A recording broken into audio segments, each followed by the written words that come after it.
dan syar itu pasangan. Maka dalam pembahasan ini khairnya adalah surah An-Nas, syarnya adalah surah Al-Falaq. Itu perlambang, jangan dimatikan teorinya. Maksudnya jangan kita sempitkan. Karena khair dan nas ini adalah teori untuk memudahkan manusia, khususnya akal yang ada di manusia, untuk membuat komparasi atau perbandingan. Situasi itu sudah Allah rencanakan dari dulu, ada laki perempuan direncanakan. Oke?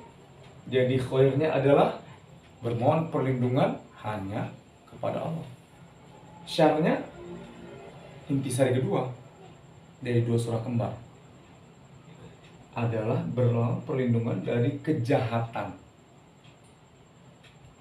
Intisari ketiga adalah kejahatan yang ada di Nas, surah An-Nas, yaitu kejahatan bisikan, sikhonas. Sedangkan kejahatan yang ada di Al-Falaq adalah kejahatan pada apa yang Allah ciptakan. Kholaq. Ada dua, ini ada bisikan. Bisikan ini sumbernya dari luar diri. Syarri ma kholaq ini sumbernya dari dalam diri. Luar, dalam. Kenapa ini dari luar? Karena ini khair, payah masuknya harus dari luar. Kenapa ini sumbernya dari dalam? Ini perempuan, perasaannya banyak. Perasaannya banyak, dari dalam dia rusak gitu loh. Ya? Dicatat tuh kata kuncinya, karena dari situ dia cara jelasinnya baru padat. Oke, sebelum disambung ada yang bertanya, silakan. Minum-minum lah, jangan serius sekali.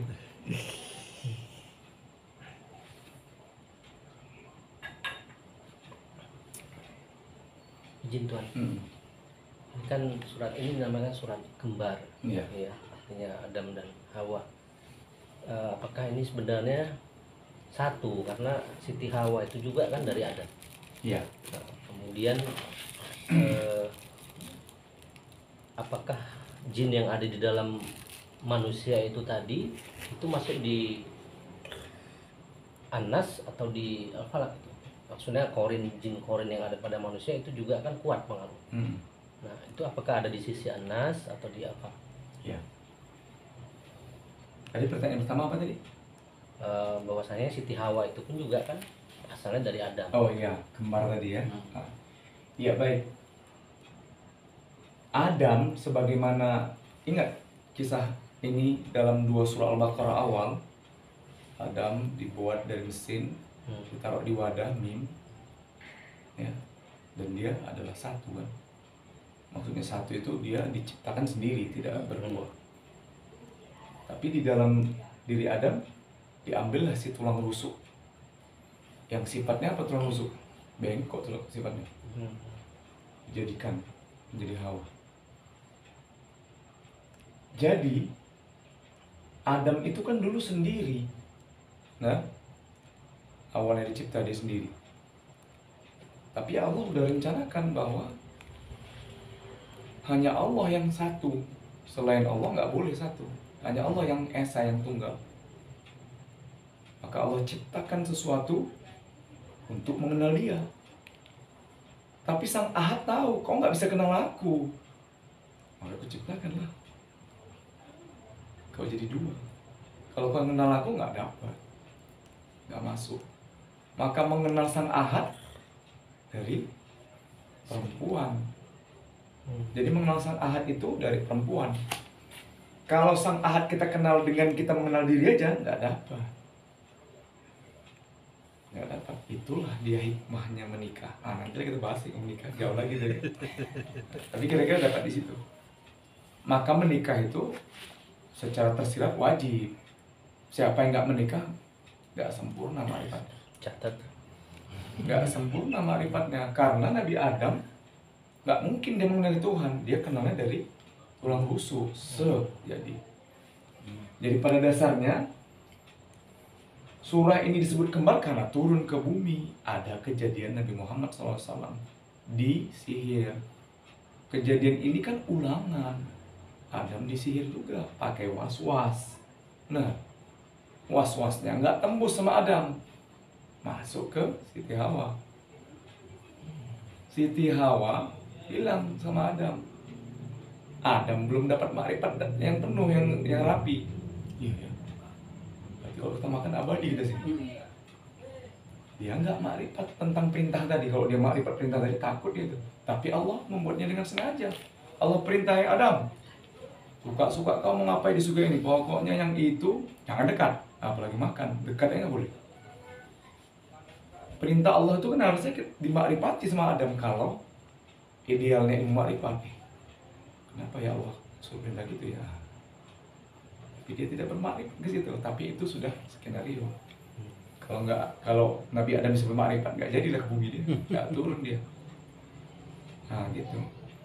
Maka kejadian ini turun memang dengan kronologis Nabi Muhammad SAW, penghulu alam. Tapi kisahnya adalah ulangan dari kisah Nabi Adam. Jadi sudah terjadi dulu di saat pertama Nabi Adam. Jadi kembarnya di bumi, disebut surah kembar karena ada kejadian di bumi. Gitu. Sedangkan Korin itu dicipta ke setiap manusia. Ketika Adam dan Hawa turun ke bumi, ya udah manusia dia.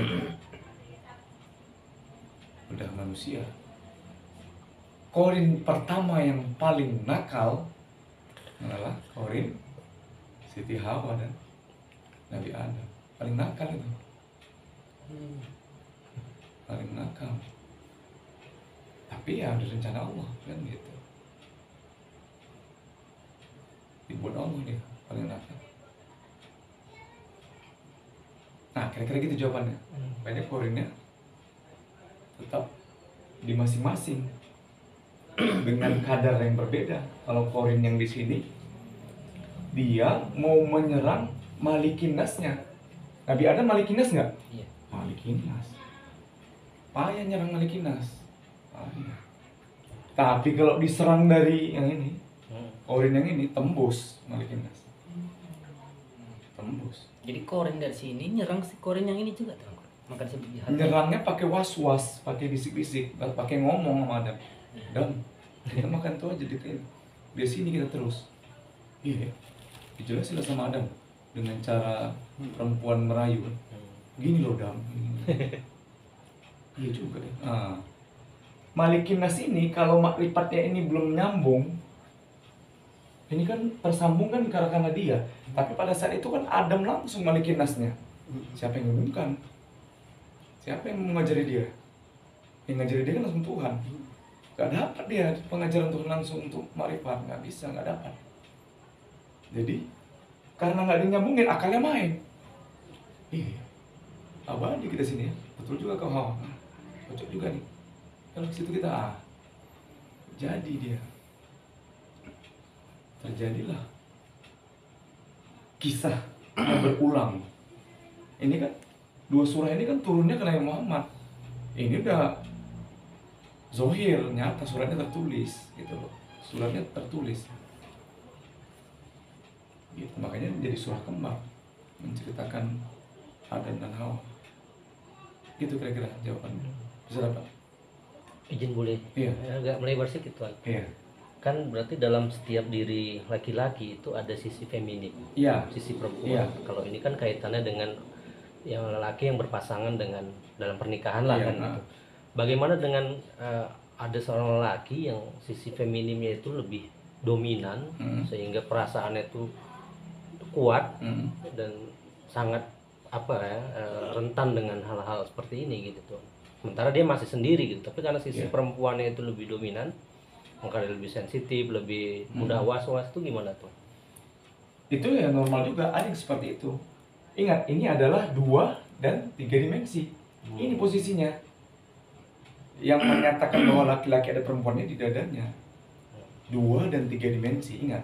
2 dimensi segitiga kan, 3 dimensinya ada piramidnya, ada 4 unsurnya.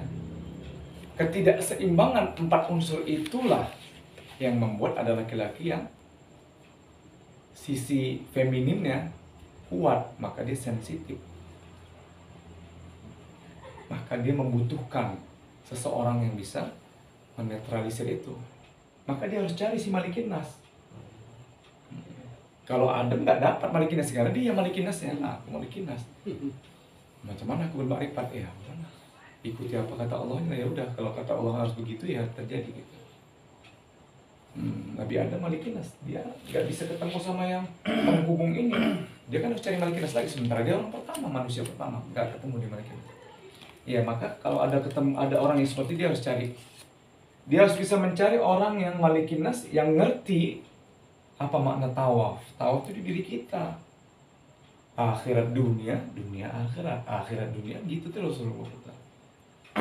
Harus cari orang yang ngerti ilmu tawaf ini untuk membuat keseimbangan. Tapi itu nggak sebentar, lama, bisa puluhan tahun menyeimbangkannya. Dan itu butuh riyadhah, butuh wirid-wirid, latihan-latihan nafsiyah, tarekah nafsiyah namanya. Maka tarekah nafsiyah nggak bisa ditinggalkan, nggak bisa langsung bermakrifat aja, butuh juga amalan-amalan, bacaan-bacaan. Kira-kira gitu. Ya.